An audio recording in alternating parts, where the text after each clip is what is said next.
میرے بھائی کی مجبوری یہ تھی کہ وہ صفیہ کی ہر بات مانتے تھے اور اس کے سامنے کبھی کچھ نہ کہتا۔ وہ یہ بھی جانتا تھا کہ میں مشکل میں ہوں، لیکن وہ اپنی بیوی کو ناراض نہیں کرنا چاہتا تھا، اسی لیے میری بات سن کر بھی خاموش ہو جاتا۔ میرا دکھ یہ تھا کہ جس بھائی کے لیے میں نے اپنی خوشیاں قربان کی، وہ آج میرے لیے ایک لفظ تک نہیں بولا۔ وہ بس صفیہ کی بات مانتا رہا۔ مجھے یہ سب سہنا تھا کیونکہ میرے پاس جانے کو اور کوئی جگہ نہیں تھی۔ میں نے اپنی بیٹی کو دیکھا اور سوچا میں اس کے لیے سب برداشت کر لوں گی۔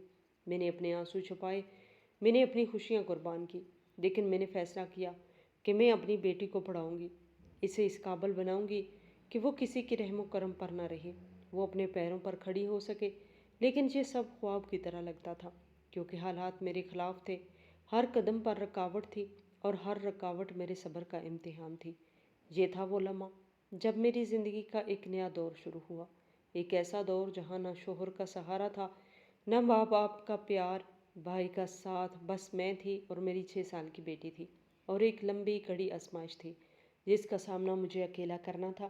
مجھے پتا تھا کہ اس گھر میں اگر رہنا ہے تو مجھے اپنے وجود کا جواز از خود ثابت کرنا ہوگا۔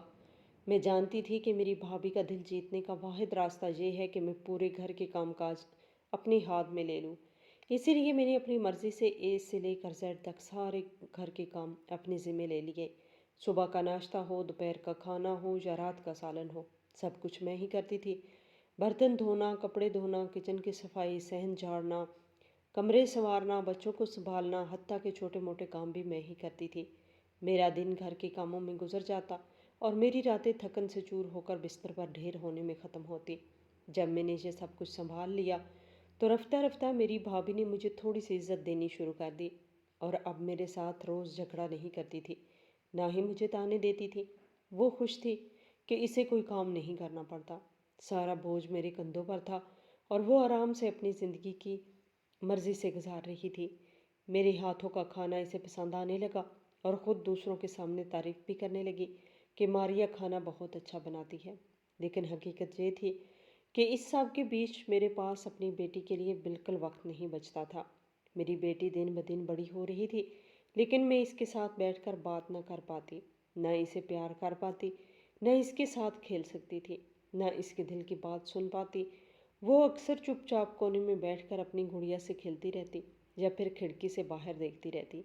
کبھی کبھی میرے پاس آ کر کہتی، امی میرے ساتھ بیٹھو، لیکن میں مجبور تھی۔ میں اسے کہتی، بیٹا ابھی بہت کام ہے، بعد میں بیٹھوں گی، اور وہ معصوم سی آنکھوں سے میری طرف دیکھ کر خاموش ہو جاتی۔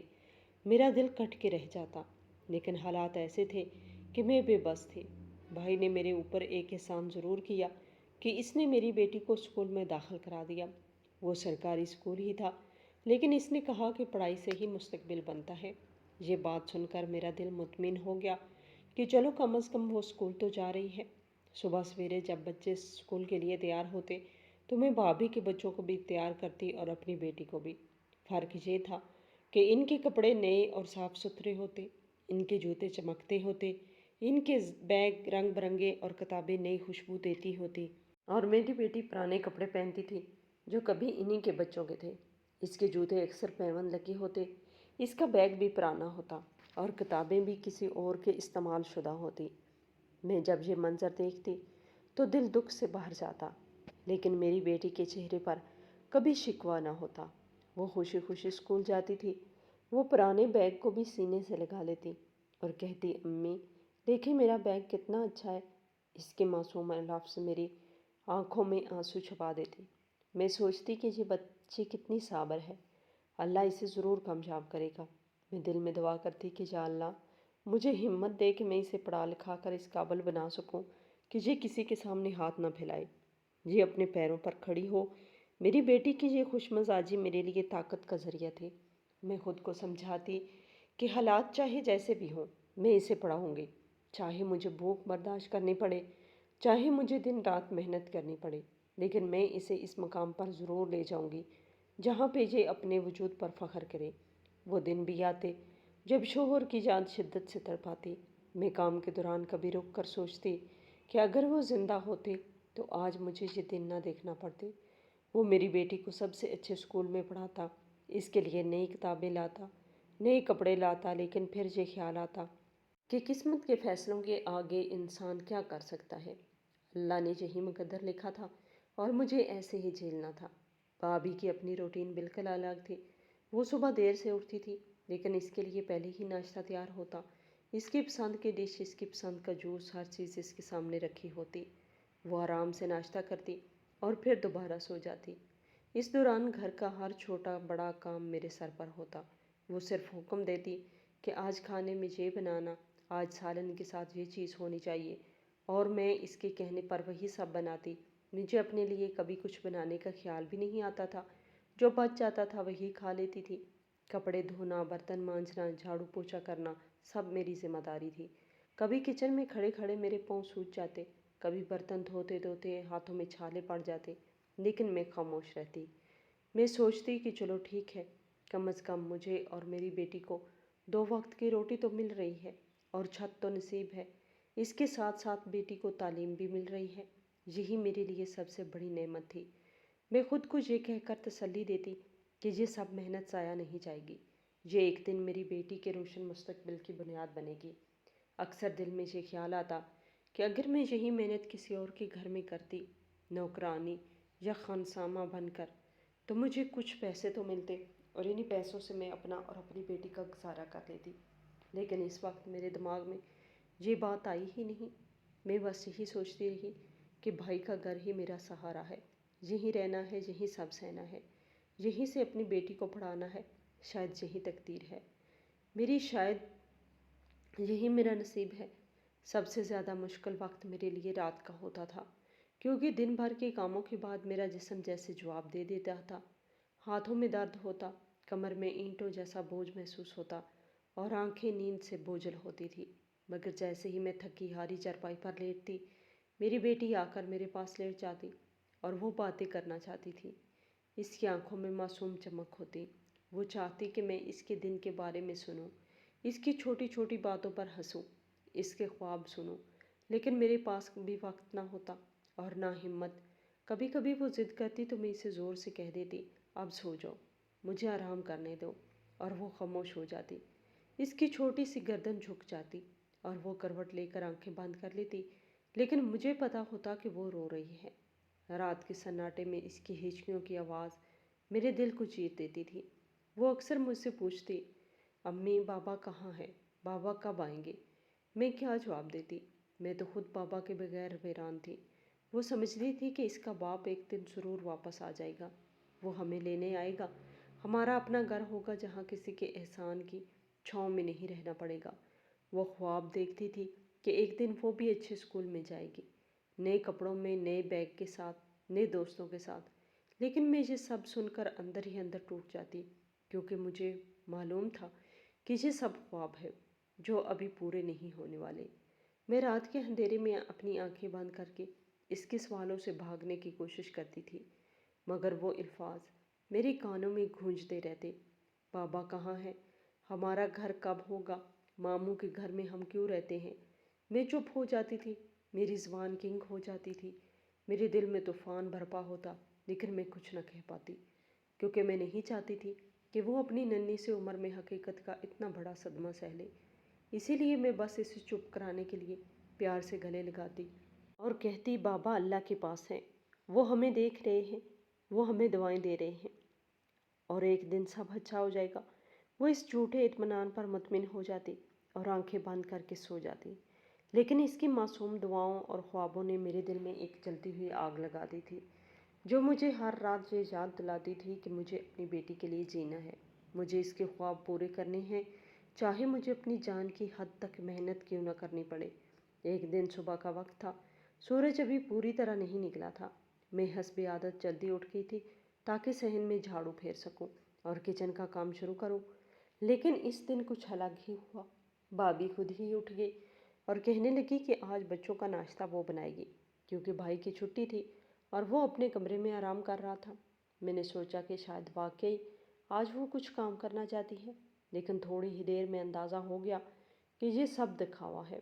وہ کچن میں کھڑی ہو کر ہر کام کرتے ہوئے بلند آواز میں کہہ رہی تھی کہ میں تو روز ہی سارے گھر کے کام کرتی ہوں، میں ہی بچوں کو اسکول بھیجتی ہوں، اور مجھے اتنے سارے کام ہوتے ہیں، لیکن کسی کو نظر نہیں آتا اس کا مقصد یہ تھا کہ بھائی کو سنایا جائے، کیونکہ حالیہ دنوں میں بھائی نے کئی بار کہا تھا کہ تم بیٹھی بیٹھی آرام کرتی رہتی ہو، تمہاری وجہ سے جسم میں چربی بڑھ رہی ہے، تم موٹی ہو رہی ہو۔ اس بات نے اسے چڑچڑا بنا دیا تھا، اور آج وہ اپنے آپ کو معصوم دکھانے اور مجھے نیچا دکھانے کے لیے یہ سب کر رہی تھی۔ اس نے مجھے صحن کی طرف بھیج دیا اور کہا کہ تم جا کر جھاڑو پھیرنا شروع کرو، بچوں کا ناشتہ میں خود بناؤں گی۔ میں نے کہا ٹھیک ہے، اگر تم چاہتی ہو تو میں جھاڑو لگا دیتی ہوں، لیکن اس دوران میری بیٹی نہ جانے کیسے کچن میں چلی گئی۔ وہ جلدی سے تیار ہونا چاہتی تھی کیونکہ اس کا اسکول وقت پر شروع ہوتا تھا، جبکہ حسن اور علی یعنی میری بھابھی کے دونوں بیٹے کچھ دیر بعد اسکول جاتے تھے۔ شاید اسی لیے اس نے جلدی جلدی کہہ دیا کہ مامی پہلے مجھے چائے دے دے، میرا اسکول جلدی شروع ہوتا ہے، مجھے جانا ہے۔ اس نے صرف ایک سیدھی سی بات کہی تھی، لیکن شاید یہی الفاظ صفیہ کے دل کو ایسے لگے جیسے کسی نے آگ بھڑکا دی ہو۔ وہ یہ برداشت ہی نہ کر سکے کہ میری بیٹی اس سے کچھ مانگے یا اسے اپنے بیٹوں پر فوقیت دے۔ میں صحن میں جھاڑو لگا رہی تھی، اچانک میری بیٹی کی چیخ سنائی دی۔ وہ ایسی چیخ تھی کہ میرا دل دہل گیا۔ میں نے جھاڑو وہیں چھوڑ دیا اور دوڑتی ہوئی اندر کچن میں پہنچی۔